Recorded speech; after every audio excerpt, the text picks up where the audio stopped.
Merhaba arkadaşlar. Bugün etli biber dolması yapıyorum. Şöyle biberler piştikten sonra fırınlanmış çok güzel bir tarif. Hemen yapımına başlıyorum. Burada 4 adet doğranmış soğan var. Karıştırma kabına alıyorum.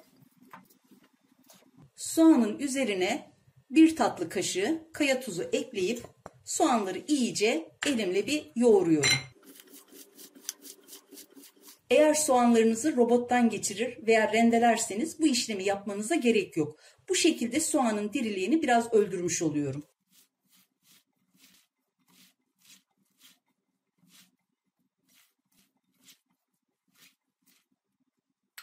Şimdi üzerine baharatlarını ekliyorum. Birer çay kaşığı kekik, karabiber ve sumak, pul biber 1,5 çay kaşığı. Bunları da ekledim. 1,5 yemek kaşığı biber ve domates salçası karışımını ekliyorum. 1,5 yemek kaşığı kuru nane.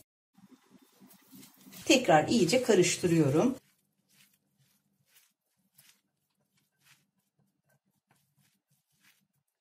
Dört adet orta boy domates rendelemiştim. Onu da ekliyorum. Bir demet de maydanoz.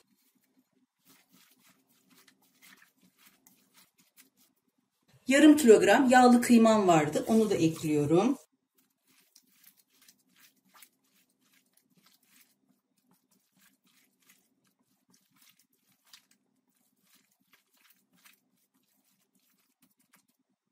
Yarım çay bardağı kadar zeytinyağı ekliyorum.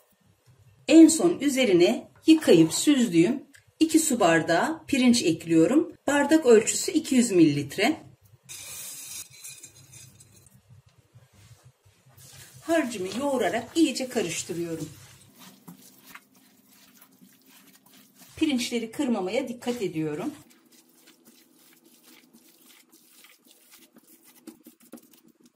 Artık harcım hazır. Şimdi biberleri getiriyorum. 1,5 kilogram biberim var. Bunları tek tek böyle içini boşalttım. Temizce yıkadım, süzdürdüm. Şimdi hazırladığım harçla içini dolduracağım. Şöyle biraz boşluk bırakıyorum. Oraya da doğradığım domateslerle bu şekilde kapak yapıyorum. Burada doğradığım, hazırladığım domateslerim var.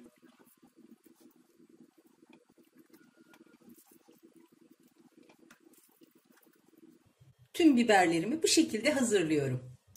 Tüm biberleri doldurdum. Şimdi kabıma yerleştiriyorum.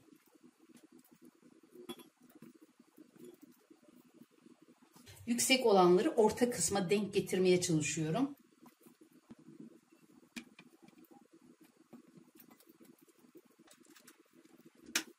Diğerlerini de başka bir tencereye alacağım. Kabıma 1 yemek kaşığı domates ve biber salçası karışımı aldım.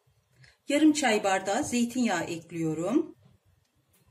Şöyle 1 çay kaşığı kadar tuz ekliyorum. Salçam tuzlu olduğu için tuzu biraz az ekliyorum. Üzerine de 3 su bardağı kaynar su ekliyorum. İyice karıştırıp dolmaların üzerine pay edeceğim.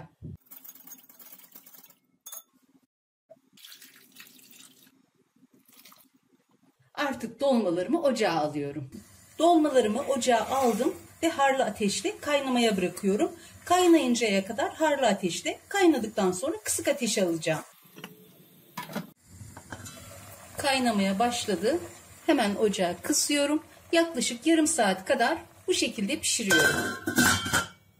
Yaklaşık yarım saattir dolmalarım pişiyordu. Artık ocağı kapattım. Bu dolmaları bu şekilde de fırına verebilirim. Çünkü kabım uygun. Ama hem bütün dolmaları fırına verebilmek hem de daha fazla yüzeyinin fırınlanması için tepsiye dizeceğim.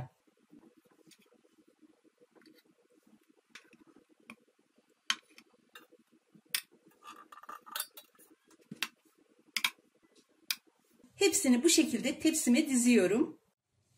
Bütün dolmaları tepsiye yerleştirdim. Tencerenin dibinde kalan suyu da tepsinin içine koydum. Artık tepsimi önceden ısıtılmış 200 derece fırına veriyorum. Dolmalarım pişti.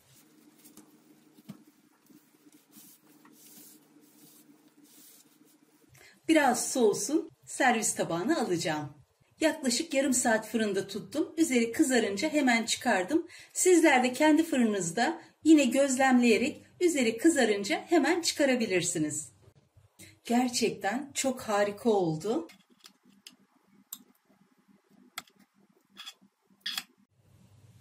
Yanında yoğurtla rahatlıkla servis yapabilirsiniz.